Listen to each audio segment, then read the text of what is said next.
Good news, everyone! It's Jake Ciely. And there's a surprise in your cereal box. I'm great! Everybody else sucks!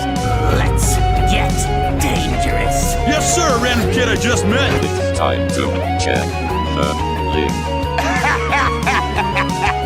Oh, wait, you serious? Let me laugh even harder. You know what? You just made the list! Hooray! People are paying attention to me. It's all in football. Sure, we talk about it all the time. Really? No, burn.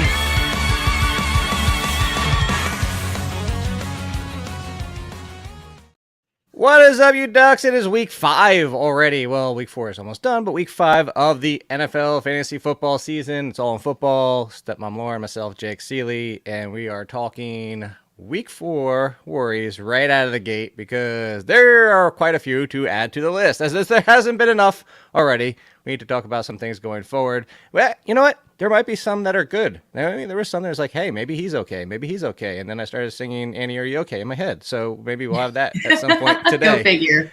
Go figure. We've been talking about the Bengals for quite a while here, and now we have another injury situation with the Bengals and T. Higgins with the rib injury that sounds like it's possibly at least a week, if not longer. And Joe Burrow seems to be the bigger concern here because Joe Burrow, again, watching that game, something is not right. And it's gone so far. I tweeted this, Lauren, I want to get your opinion on this. I said, I don't know how you start him. I don't know how you start in fantasy football. I would go as far as if you have shallow, like, I know a lot of people play in like 4-man benches, 3-man benches. There's those leagues where like, we want more options in the waiver wire. That's just because you're lazy. You don't know how to draft better or build your bench better. But anyway, point being, there might be shallow ones. There might be people who don't want to carry a second quarterback. I know it's insane to maybe think of this. Like if I would have told you, hey, Lauren, October 2nd, we're going to be having this conversation. You'd have been like, get off, you're done. You're not doing fantasy football. You're fired. Oh, we already did say that. No. What I'm about to say is I'd just drop him for CJ Stroud at this point. Like, that's how far I'm going. Again, I don't want to, just like Justin Fields. Like, you could bench Justin Fields until you saw it get right. Hopefully, you listened to us on Sirius XM on Saturday and gave him one more chance against that Denver Broncos defense. That's right. I think that it's a different situation. Fields had to get right. Joe Burrow can't get right because they're not being paid. Maybe this Higgins injury changes things and then they bench him until Higgins gets back. But I'm not even super excited about picking up Tyler Boyd just because Joe Burrow is the problem. Yeah, it's a huge situation. Clearly, if you haven't listened to our Sirius XM radio show, first of all, what are you doing? You can sign up for a 3-month free trial to listen to us on Saturday mornings because we mentioned something that we lovingly dubbed the reverse Samson. So I was hoping that after he got his haircut, it was after week 1. It was like, week 1's a liar. It's a fluke. No, this is bad. And I was like, nah, put him back in your lineup. Everything's going to be okay. No, I'm exceedingly worried. And if you're in a losing streak right now, you're 0 and you're going to be 0-4, maybe you're 1-3 or something. This is not a good situation for you with Joe Burrow. And you really have to make some serious changes. And I really don't hate dropping Burrow for CJ Stroud. I think he may still have some value in a trade. So I would try to explore those options first before you just straight up drop him. Obviously, just in case, people are like, oh, what do you mean drop him? I'm going to trade him. Okay, go for it. If you can get something good that's a startable, viable option, I say go for it. But until we see that his calf injury is a problem, his downfield, I think his average depth of target, which we call ADOT, was like 4.6. 4.6 yards. Pardon me, I'm like choking. That's how ridiculous it was. I don't know if that was the exact number, but it was very shallow. He can't throw downfield. This really does limit Jamar Chase. And then without T. Higgins, this is a mess. This is an absolute mess. Oh, I thought you were going to continue going there. No, I'm just going to say the same things. Pause, end of sentence. So we already discussed him as the problem here. So, there's a player I want to get to that has a worry that ties into this. So maybe we pause it right there because all right. Would you try? You said trade. Would you buy low on him? Like, let's say you have a starting quarterback that's good, but not the top tier. Like, you don't have, like a Patrick Mahomes, Josh. What was wrong with Patrick Mahomes? But anyway, you don't have a Mahomes, Allen, anything like that. Maybe you've been playing the game with like a Daniel Jones or somebody in that middling tier or whatever like that. Would you go buy low? Like, if you had some 5th wide receiver, would you say, you know what, I'll take the risk on Joe Burrow and stash him on my bench? Yeah, I don't hate it because I don't think he's going to stay this way the entire season. But for the short term, this is rough. This is rough. But I don't hate that idea. You just have to be able to take that risk, and that's a tough one. Because it's steep. I was trying to find. Here it is. So Joe Burrow, just as a reference point, his previous 3 seasons, he's hovered around 7.5% off target percentage. To give you an idea, he's at 10.6 this year. The 10.6 is in the conversation of Bryce Young, Brock Purdy, Mac Jones, Zach Wilson, Justin Fields. Those are the off-target percentages he's hovering around, which is not Joe Burrow. The 7% range, by the way, if you put him at a 7.5, he would be 1, 2, 3, 4, 5th in the league. No, 4th. He would be behind Josh Allen, Dak Prescott, Russell Wilson, and right in front of Jalen Hurts, which is where he normally sits. Again, Correct. This is very telling. This is very damning evidence when you look at that as well. And if you just watch him play, I mentioned it last week, the calf. By the way, you see Jiggles must have listened on Saturday because he's trying to drop more Taylor Swift for you in here as I annoyed the living hell out of you and Chris on the show. I embraced it. I embraced it. It's me. Hi, I'm the fantasy problem. It's me. That was actually pretty good. So let's stay in this division. And we're going to get to a wide receiver that I want to tie into this conversation. So stay here. Stay tuned for that. Jerome Ford yesterday. People were like, oh, you're going to knock him down because Thompson Robinson's at quarterback. Yeah, he's a lot like Anthony Richardson. Now, he wasn't as good as Anthony Richardson. There's a reason Thompson Robinson wasn't a first-round draft pick. There's a reason he wasn't starting out of the gate or on a team that wanted to be the starter. And it was miserable. That being said, the day was decent, not great. Actually, probably if you ranked it out of a 10, it was probably like a 3.5. It wasn't even middling. But there was a 20-yard play that was taken away from him at the beginning of the game because freaking Amari Cooper held on that play. And the thing I liked from Jerome Ford is, again, the volume. The passing downs, he got some work. Again, Kareem Hunt was involved, and you even saw Pierre Strong get some, but I think that was more due to the game situation than Pierre Strong being a significant factor. But Jerome Ford, for all intents and purposes, was getting, again, bell cow work. I think this is a good buy low opportunity because people are so scared. I have, if you told me that we're playing our Ducks here, I put like an egg just because now it's on my radar. Yeah, I mean, an egg is appropriate. I don't even know if I would go that far.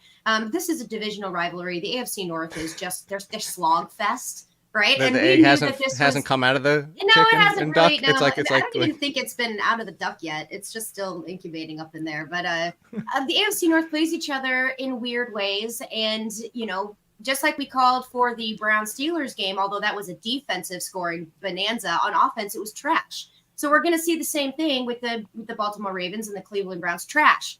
So just expect that with these divisional games when it comes to the AFC North. But I'm not worried about him at all. I think he's a wonderful buy low candidate. So for anyone who is like, I think it's absolutely go and try to swoop him up if you can. Not worried in the slightest. I was trying to find like a siren alarm for the next one because this one is full on.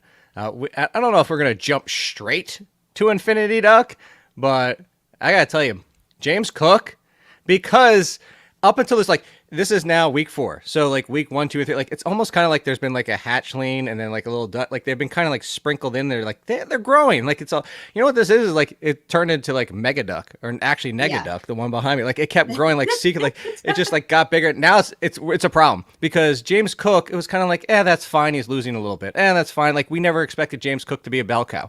It has slowly increased to now of a problem of James Cook is that he's not out there on passing downs. We all sat here in preseason, and anybody I actually have 0 shares of James Cook because I sat here and kept saying, Damian Harris, I'm worried about getting all the goal line. What if he gets 11 rushing touchdowns like Jamal Williams, but lower volume, obviously. But James Cook is relegated to 2 or 3, and that was the conversation. The bigger problem is it's not just that. Latavius Murray is now getting passing down work. James Cook's snaps on passing downs have gone down each single week. 4 weeks in a row now. Well, I guess technically 3 weeks in a row now. I don't want to go full-blown affinity, but I mean, a lot of people were out there, if they went wide receiver heavy, were relying on James Cook as their number 1 running back. He was the number 2 in a lot of leagues, and hey, look at what I got, because after the first 2 weeks, James Cook was, James Cook, this is happening. You know how I feel about this, right? Like, everybody knows how I feel about this. I'm not surprised in the slightest. Tell him. I knew this. We've talked about this. I did not have nearly as much faith in James Cook as everybody else wanted to. I kind of reluctantly, looked at the bandwagon and I put my hand on it and I was like, okay, I guess I don't really like this hayride. This sucks. And this is why. It's just the way the Buffalo the haunted hayride. You're just walking along on the side. I just was walking along on the side like, I'm really not sure how much I believe in this. So for me, this isn't surprising. But for everyone else who is, I can understand that this is a serious situation. But like, is Latavius Murray the fantasy villain? For such a nice guy, he ruined so many people's fantasy futures when it comes to whatever team that except when he was usable. We actually enjoyed him for a brief minute. I'm just like, Latavius Murray, but yeah, I mean, that's how much they believe in James Cook, is that they're giving Latavius Murray a lot of work. That's scary. It's not good. Well, no, you talked about this. So, like, as a side, Nicole and I went to Hallow Scream at Busch Gardens this past weekend, and I was telling her about like the haunted hay rides, and I was like, why don't we do this? Like, I would scar children if I was in charge of these things, because like I told her, I was like, I want a haunted hay ride where like there's things you can see like in the woods, or maybe like those screens where you can imprint, like, you know, they put like the visual you can like see on both sides kind of thing. I know. Well, I was gonna say, it's like you could see something, like set up whatever happened in the woods, like doctors or like axemen or whatever, but have somebody on each individual ride that they run out and grab, and they go around, like they drag them into the woods kicking and screaming, like this. Like, you think the people on the ride, like, of course word would get out. Yeah, that's what I'm saying. Like, but like, word's not going to get out to like the 8-year-old kids. I mean, they like have nightmares for a month. Children. I'm going to ruin people's parents' lives. 40. Like, no, that would scare me. I'm not going to. I'm a Could you imagine? Some scary stuff. No, I don't want to. I have nightmares every single night anyway. Pay for some really good like special effects and like rip their guts out halfway through and have it like just like. Oh my word! What? Who hurt you as a child? Oh my God, Jake. Nothing. I don't get scared easily. I think we can up the game a lot. Oh no, thank you. Nicole dropped a couple blanks, by the way. Oh, did she really? To be fair, we both went into it to say we're going to relax and just have fun and not try to be like we had this obnoxious lady behind us on one of them, and there's like, you know, they say stuff when you run by and try to scare you, and it's like, do you want to die? And the lady's like, I have work tomorrow. Like one of those. I hate those people. Like, don't come. Don't go if you're going to joke around the entire time. Anyway, back to this. Concern level, Jaylen Waddle. Now, to be fair, Jaylen Waddle, Waddle Ducks, yay.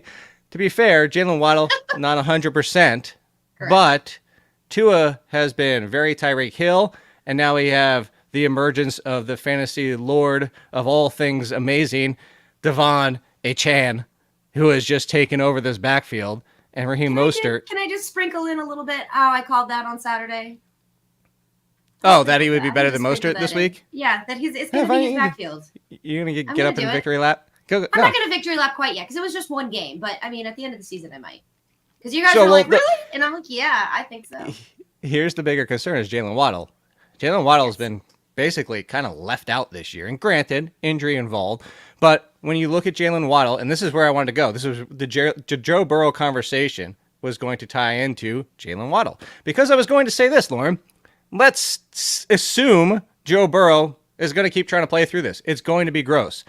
Jamar Chase in week 3...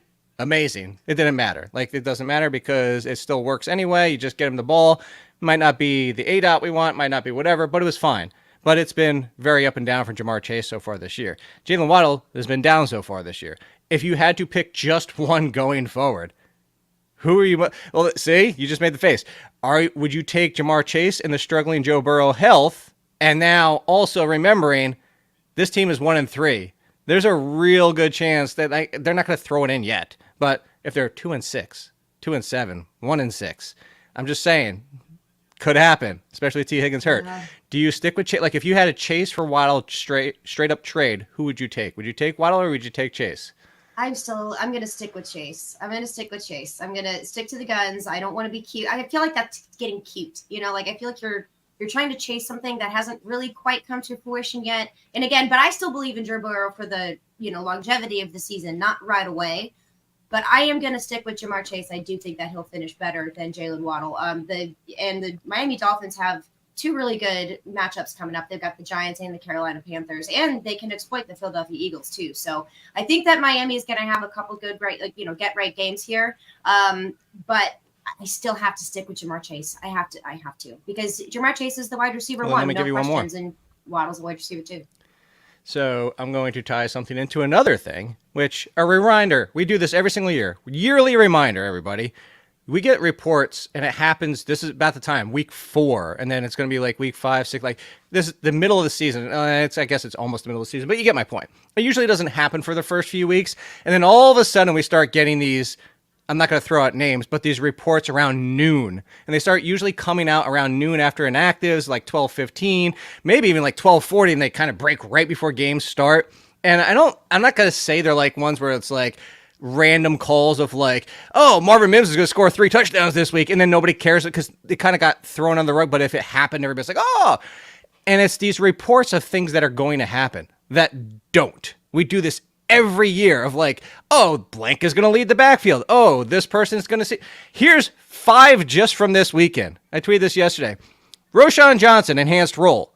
6 touches to 22 for Khalil Herbert. I said Rams yesterday. Vikings, Cam Akers, they're going to play the hot hand. 5 touches to 18 for Mattison. Marvin Mims, more opportunities. Guess what? Nope.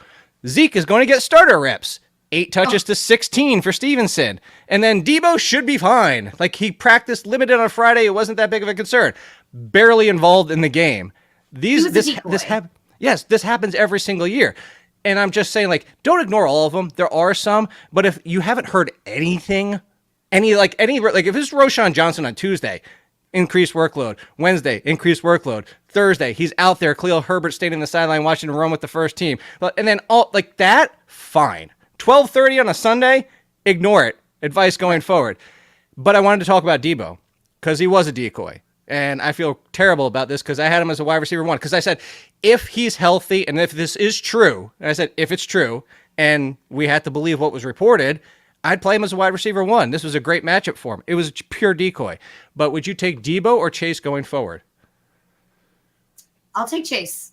I'm really? In this instance, I would take Debo in this instance. Okay, I get it, but there was a lot of things that people weren't saying. They're like, yeah, he's a rib injury. He also had a knee injury. There were 2 things that poor man was dealing with. And they did not script him in to be utilized or involved in the passing game. I think he rushed like 3 times or something, but he was there. That was with no Juwan Jennings. This game did not surprise me for Debo. I took him on the under on every single line I could find on, our various gambling platforms that we go with. I took him on the under because I didn't believe anything that came out about Debo Samuel. I'm surprised he even played, but he was the decoy. But I'm still going to go with Jamar Chase. Brandon Ayuk is too good. George Kittle is still there. Just give me Jamar Chase. It's tough, though. It's really tough, but I'm going to go Chase. Hey, Jiggles referenced another good one from last year. Remember that Isaiah Pacheco is going to be the starter at the middle of the season? Remember we got that report and then it didn't happen? Speaking of which, what a violent runner, and I love watching Pacheco run. Yes. It is so much fun to watch. The injuries... His elbows are like razor blades, man. He's just like... Rah! But the legs are the problem. So the same... Pacheco? Pacheco is Sony Michel. My concern is he's already having injuries in his career because the same issue that rolled up with Sony Michel. Emery Hunt pointed it out to me when I was watching college of Sony Michel, and he was like, time and again, this is why Emery, I think, is one of the greatest. He said, Sony Michel is going to have knee problems. Why? Because he runs too hard. He slams his legs into the ground too hard. And it's just that buildup of like your joints can't handle it, especially when you have those thighs of Adonis. But, you run out there and it's just... Adonis. Oh, AJ Dillon. Look, AJ Dillon stinks now. All right, so you brought up the good side of things. By the way, Marvin Mims is not happy. Marvin Mims, Jonathan Mingo. I know he had a concussion, but Mingo with DJ Chark back, Jackson Smith and Jigga. We can hope we can get some more tonight, but, we'll see. But again, all these guys, Quentin Johnston was even behind Darius Davis. Like, these guys are not going into the lineup until somebody else gets hurt. And Quentin Johnston's damning. The fact that, like, Josh Palmer has, like, held them off. He's not even relevant so far. But remember from next year. I think Johnston's long-term. But anyway. Yes. We have really good performances from people that we have been worried about. Najee Harris, great day. Great day. Jaylen Warren actually fumbled. Jaylen Warren was struggling yesterday. Khalil Herbert, RB1 day. The Khalil Herbert we had hoped to see. I know. Finally. But, and then Alexander Mattison, when I brought up the Cam Akers thing, was okay. It was all his work again. But that rumor's still floating out there that Cam Akers could get more involved. So, of those 3, of Najee Harris, Khalil Herbert, and Alexander Mattison, who is the most okayest? Oh, my God. I think I'm going to have to go. I'm going to go with Najee, I think. Khalil Herbert, I hope it's Khalil Herbert. Can I say that? There's also the I hope Broncos. it's Khalil Herbert because he finally looked really good, and I liked what Justin Fields was able to do. It's just too bad their defense just fell apart massively, and the Broncos were able to come back and win that game because Justin Fields started to look like the Justin Fields we knew of the latter half of last season. Khalil Herbert stepped up to the plate, but I think the one that we all knew was going to come or hoped was going to come was going to be Najee. So I'm okay with this, especially now that Pickett is probably going to miss 4 to 6 weeks. Is the tentative timeline. That's not an official one. It's kind of the tentative one. I think that Trubisky is actually pretty good for Najee Harris, knock on wood, but they really need Deontay Johnson to help with the run game too. Yeah. Likely week 6. And Matt Canada's probably going to get fired. So who knows? Maybe it is Khalil Herbert after all.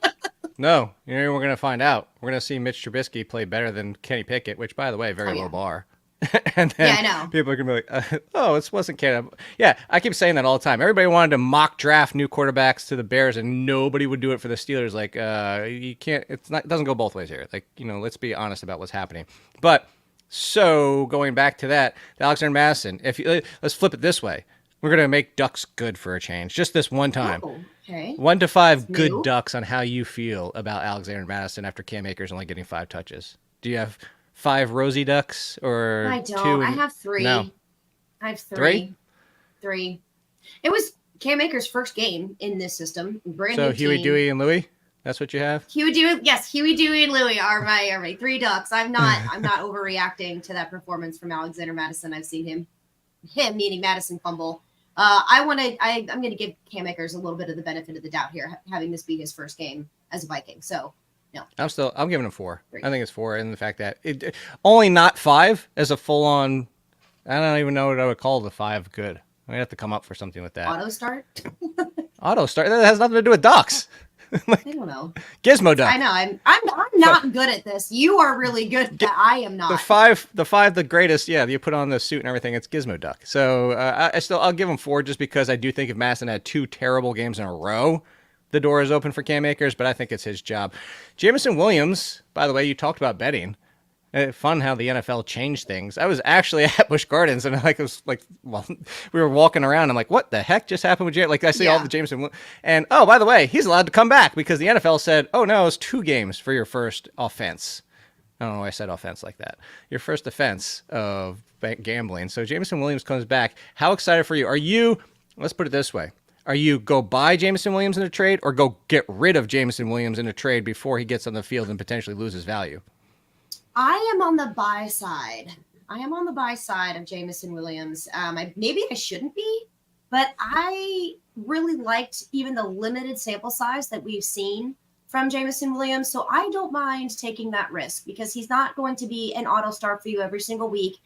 He's going to need a few weeks to get into the rhythm, but I think this is only good for not only good, but it's not only good for the Lions. I think he's going to be impressive in fantasy as well, but he's going to be a boomer bust kind of guy. But I'm actually on the buy side of Jameson Williams. Don't overdo it though. Don't overdo it. I'm scanning the chat real quick. Troy Nook. Yeah, of course, Monty and H-An. If zero RB works, if it works, like you got lucky. You're the best case scenario, by the way. Derrick Henry. Yeah, we said Derrick Henry. We had all inside of our top 6 or 7. By the way, throw in touch to Tim Tebow. Great. Although right. it was a fadeaway. I'm not going to give up. I'm not giving up. I almost tweeted that like it was like a Tim Tebow and Kobe Bryant throw. Like, I didn't want people to think like I was being dismissive of Kobe Bryant, but the fadeaway just reminded me of him. It was like that kind of like that fadeaway pass type of thing. But Derrick Henry was great. Miles Sanders, I know you hate him, but I'm not that concerned about the workload. Also, he shouldn't have played. Like he did not. Somebody brought up the Panthers in the chat that they looked miserable. But like Bryce Young and Sanders, I would have given them both another week. I don't know. And now they get Detroit, and how Detroit gets after the backfield. I'm concerned about them. But I do want to bring up 2 more before we get out of here real quick. Tyler Boyd, we already talked about coming back to us as in a waiver opportunity only. Would you be, we don't do percentages because especially now at this time, we're week 5, people are going to have like $37 and $72 and $80 and $50 and like $100. I haven't spent anything yet. But would you be aggressive on Tyler Boyd if Higgins is out for 2 to 4 weeks? Or is the Joe Burrow, to go back to the Joe Burrow thing, would you almost kind of say, I'll throw a couple bucks? I won't even put it. Actually, I'll take it as a waiver priority question, Lauren. If you had the number 1 waiver priority, would you go blow it on Tyler Boyd? No, I would go Jaleel McLaughlin. what if Javonte Williams is okay? I know, because I had the same thing. I had Jaleel McLaughlin, and I was ready to like write him up as like, go get him, great running back potential, undrafted free agent that they love, former Notre Dame player. There you go. All right, if Javonte is okay, then yeah, I'll go. But after yeah, they Tyler said Boyd. the hip sounds like it might not even be a week now. What? When did that come out? That was like late last night. Yeah. Okay, that's why I was sleeping. Okay, that's weird. Okay, yeah. I think if Javonte's fine, then I'll go after Tyler Boyd. Tyler Boyd or Jameson Williams? Tyler Boyd. Jameson Williams. I know. As I said, Jameson I didn't Williams. like it. Did you hear? Thanks. I'm changing it. It is actually Jameson Williams. I'm sorry. All right, last one. I've had him as a stash preseason, week 1, week 2, week 3, week 4. Hopefully you listened and have been stashing Michael Wilson. He has been running as the 1 or 2. He has been the 2. He's been out there alongside. This is why. He was the starter. Granted, it's the Arizona Cardinals offense. Granted, it's Joshua Dobbs. But by the way, Joshua Dobbs is looking good. And Joshua Dobbs is holding off. Like Cincinnati this week, would you put it this way? You get Michael Wilson or Tyler Boyd, and T. Higgins is only out for 2 weeks. Who would you take? Because I'd take Michael Wilson. Michael Wilson, yeah, I would. He has done exceptional. Dude, Hollywood Brown, Marquise Hollywood Brown. He's actually not been horrible either, but quietly consistent. This Arizona Cardinals offense has really surprised me. In fact, I have in honor of our SiriusXM show, the Pebble, that I'm going to take out of my shoe. I'm taking it out of my shoe. After all that? I'm taking it out, and I'm going to go ahead and I'm going to go for Adam Thielen. He's not available, but I'm just saying I don't mind starting him. And Michael Wilson, baby, give it all day long. I'll take it over Tyler Boyd. No, I'm good with it. I love some Michael Wilson, and everybody should know that. And if you love more of this advice, over there at The Athletic, you can check out the waiver column. We'll be live tonight at midnight at Stepmom Lauren over at FTN. Code ALLIN. Get you 20% off, and we'll be back on Wednesday. It might be 10 a.m. It might be 10:30. I'll definitely tweet it. 'Cause doctor, it just might, how quickly we get out of there. But we'll be here on Wednesday to help you for week 5 already. Week 5 lineups. Another London week, by the way. Don't forget. And we'll Don't forget. Yeah. Yay, Ducks. Yay, Najee Harris.